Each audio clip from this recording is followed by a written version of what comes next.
When you have holes in your game's background, people naturally try to fill them with theories. Not usually concrete stuff, but enough to give some closure to some otherwise unexplained holes in the lore. And one of the very best for this is the Zelda series. That's right, RabbidLuigi. Mind if I get on the Zelda Theory action? Well, no, I don't mind, but that's because this is a collab project. I mean, if I did mind, this whole double video thing would kind of fall apart. Hey, we're talking about Zelda theories here, not some universe, inverse, folding bullshit. Sounds like you're well suited to this role. You got that right! I usually do. So yeah, HMK. He does a lot of videos about Zelda theories and is the right type of analytical cynic to help me on this project. I know there's a lot of those on the internet, but he's made some good shit. I can take advantage, we can combine our efforts to tackle it head on. Well, I am pretty paranoid. Regardless, these are all theories and in no way, shape, or form should be taken as fact. I don't want to see you guys posting these on your little message boards claiming them to be facts for upvotes. These are just well thought out examples of hypotheses meant for discussion and debate. With that being said, you're going to hear a lot of that over the next 10 to 15 minutes.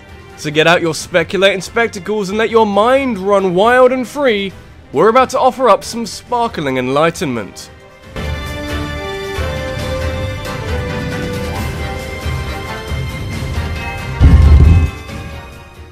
Part of the allure of an adventure game is the ability to place yourself in someone else's world and experience their adventure as if it was your own. Video games are mostly about escapism, so this notion is played with really nicely with games like Zelda, where each quest is mostly different. Though having said that, the start of a lot of these games are quite slow. There's usually a good chunk of time set aside to establish a setting, some characters, and Link's seemingly dull as dishwater lifestyle. And it's possible that this wasn't done by accident. Nearly every Zelda game, with the exception of Majora's Mask, actually, quite a few others, mainly the older ones, starts with Link waking up in a bed somewhere or from being knocked unconscious. This leads to a theory that suggests that the events that follow within each game are a result of Link's vivid imagination while in a dream, perhaps as a result of his decidedly more unassuming life he seems to lead in the opening parts of the games. This theory may seem like a stretch to some, but remember that in Link's Awakening, spoilers for a really fucking old game, is a clear example of the whole game being a dream. Even without it, it wouldn't be the first time that Nintendo has pulled some kind of shit like this. For this theory to be correct, you'd have to say that every adventure that Link's been on never actually happened? I mean, would you really want to say that? I mean, with this dream theory, that's the whole point of theories, We have to fabricate stupid shit just to make things make sense. And we can do that. As long as we have what it takes, as long as we have the pieces of the puzzle, as long as we have a certain clue, we can make the most bullshit things seem real. Yeah, but you'd be diminishing every little bit of character interaction and development of relationships if that was the case. Hey! More plot lines can benefit from being a dream. Mr. Seven, bring me a dream. Bring me a fucking dream! I am the cutest that I've ever I ain't seen no dream. Get it!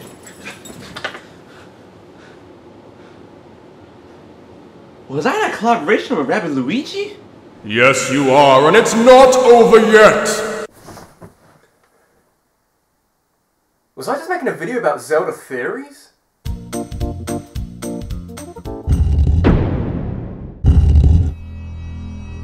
The whole of Majora's Mask is shrouded in mystery. To such an extent, you're going to be seeing a lot of it in this project. Each individual part is often shown to have higher meaning, and it's definitely a game where it's bigger than the sum of its parts. And with that in mind, what about the actual mask the game is based around? What is the Majora's Mask? It's only natural to ponder the origins of this crazy powerful mask that can bend the will of its host to do some atrocious things. In-game, all we get is a brief explanation by the happy mask salesman that some tribe made it for hexing rituals, and that its power was feared so much that it was sealed away. Well, I guess it's a start. If you flick through Majora's Mask's manga, we actually find out that the mask was crafted from the armor of an ancient warrior called Majora, but we don't get a lot of info about who exactly made it. A theory states that the same tribe that crafted the Majora's Mask might have had a hand in making the Few Shadow from Twilight Princess. There's some striking similarities between the two, with one of the Few Shadow's eyes looking a little bit like Majora's Mask, and when Midna turns into this horrendous thing later in Twilight Princess, it does look reminiscent of Majora's Mask first and second forms in the final battle. The mask as the head and these weird tendrils sprouting out from it. It can't be a coincidence. So how would that work with Majora's Mask being an alternate universe? The tribe either traveled from Termina to Hyrule in order to create the Fused Shadow and Majora's Mask, or the tribe probably had a parallel universe equivalent in Termina as they did in Hyrule in order for one to create the Fused Shadow and one to create the Majora's Mask. Oh, okay, yeah, that makes sense now. Hey, HMK, you got a little something on your face just there. Really? Like, what? Is it here? No, there's definitely something there. Really? I'm not sure what you're talking about. Neither do I.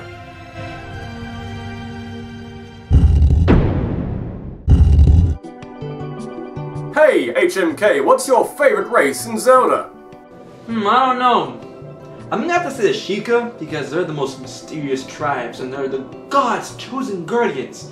They're basically ninjas and are adept with the dark arts and magic and skills. And as dark as they are, they're heroes because they protect the royal army. And Emperor's pretty much a badass, even though he has no Sheikahs. Still, the Sheikah's probably one of my favorite races, if I don't want to count Hylian. Oh, that's kind of cool. My favorite's the Zora, and fittingly enough, we do have a theory on those guys. Ever since Ocarina of Time introduced this weird-ass manfish race, the Zoras have been a staple part of Zelda history. They've got their own customs and bits of lore, but the one that to us seems the most interesting is where the fuck were they in Wind Waker? You know, the game with all that water. What we're led to believe is that the Zoras don't make an appearance in this game because they've seemingly evolved from fish people to bird people called the Rito. Hey, this newly flooded overworld needed postmen, alright? The Zora's evolution is very odd. It's stated in Hyrule Historia that they were evolved by the gods so that Hyrule will remain lifeless and never discovered. It's backed up by Laruto being the Zora Sage of the Earth Temple, a role that Melee takes on once you rid the temple of the ghost of the Stay Puffed Marshmallow Man. But there's an interesting slant to this theory that not a lot of people think about. It would be a bit bizarre that the gods would go to such lengths to keep Hyrule hidden, including forcing an evolution on a race that doesn't need it. Some have also added that the Zora can't live in salt water, and yes, that would certainly appear to apply in games like Ocarina of Time and Twilight Princess. However, in Majora's Mask, maybe discounted because the game is quirky like shit, and Oracle of Ages, the Zoras seem to be perfectly happy in salt water. There's no real reason for the Zoras not to be in Wind Waker. The most likely answer is that you can't interact with the water much in Wind Waker anyway. Seriously, you would have thought that an island boy would have learnt to swim, and so the Zoras weren't included because there would be very little way to use them. Was that just a bit of sound logic in a video about Zelda theories? Yep, and I feel dirty now.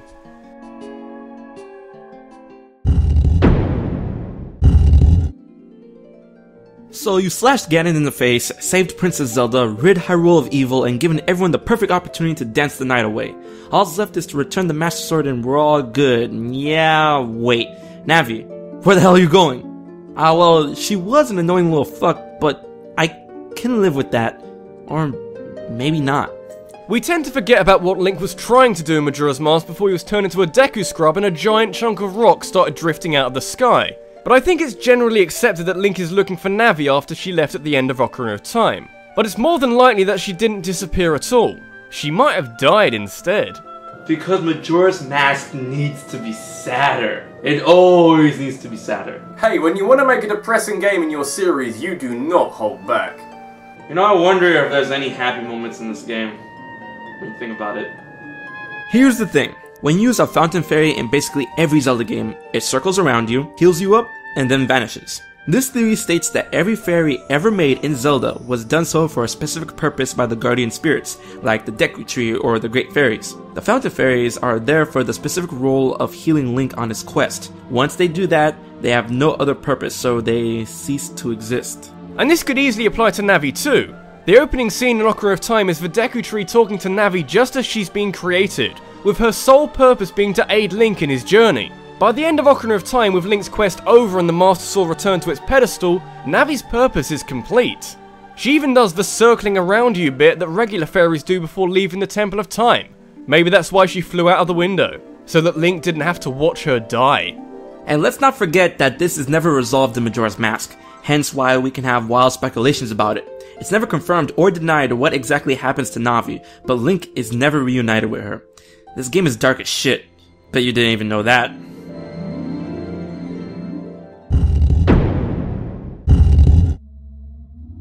And now for something completely different, Majora's Mask. Yeah, we know we've talked about it a few times already in this video, but the theories we've mentioned were more focused on other games.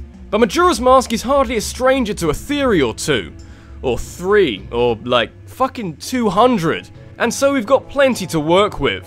What makes Majora's Mask work so well for fan theories is that so much goes unexplained. Chalk it up as the developers not feeling the need to give any details about every little tiny part of the game, but if they lie down underlying messages in some areas, who's to say that they don't in other places? Like the location for the game's 4th dungeon, the Stone Tower Temple. This place is one of the coolest areas in the game. You think Majora's Mask is filled with symbolism? Son, take a fucking seat and behold the majesty that the Stone Tower has to offer. I read a theory a few years ago suggesting that the Stone Tower is the Legend of Zelda equivalent of the Tower of Babel from the Bible. This huge monolithic structure designed as one giant fuck you to any deities that will listen in favour of something else. In Majora's Mask, the something else is thought to be the 4 giants who saved Termina from the chaos that Skull Kid brought upon it early in its history. When the Hylian goddesses show up to offer Termina their guidance, for one reason or another, already got some gods they weren't there when they needed them the most, maybe some sexism, Termina chooses to ignore them. Maybe ignore isn't the right word. Maybe denounce is better. There's various bits of symbolism around the stone tower, ranging from blocks with some weird creatures licking the Triforce to a giant flaming finger pointing up to the heavens. This seems to indicate that the people of Termina aren't the biggest fans of the Hylian goddesses. That's probably why this place exists, so they can build up to the same level as them and diminish their influence. An awful lot like the Tower of Babel. But there was something that the builders of the stone tower didn't account for. Building cost, plan permission, lab sustenance, I can go on. What? No. The fact that the Hylian goddesses are dicks. Dicks with an incredible sense of irony. Think about what you do in the stone tower. You explore it a bit, use all those forms of Link, fight some ninjas, all that jazz. But there was another thing, wasn't there? Oh yeah, you also flip the whole place upside down by using light arrows. A weapon commonly associated with righteousness, power, god stuff. Maybe the goddesses planted this so that someone could come along and flip the temple. So that instead of building towards the heavens, the people of Termina were instead heading for hell, and 2 giant worms. Which is just as well, because it can't be a coincidence that a temple made by people who love the giants over the goddesses also included an item that lets you become the size of a giant. Maybe it's an homage to their gods, or maybe they wanted to kill the goddesses using the power of the giants. Seems a bit elaborate though. Hey, when you don't like something, there's no limit to how far you'll go. Yeah, but would you really need to build a tower? Probably not. And there it is! This has been RabbidLuigi, and wouldn't it be funny, like really funny, if any and every theory about Majora's Mask is completely untrue? That we spent the last couple of minutes talking about a giant god-hating tower that was never intended. Such is the life of a theorist.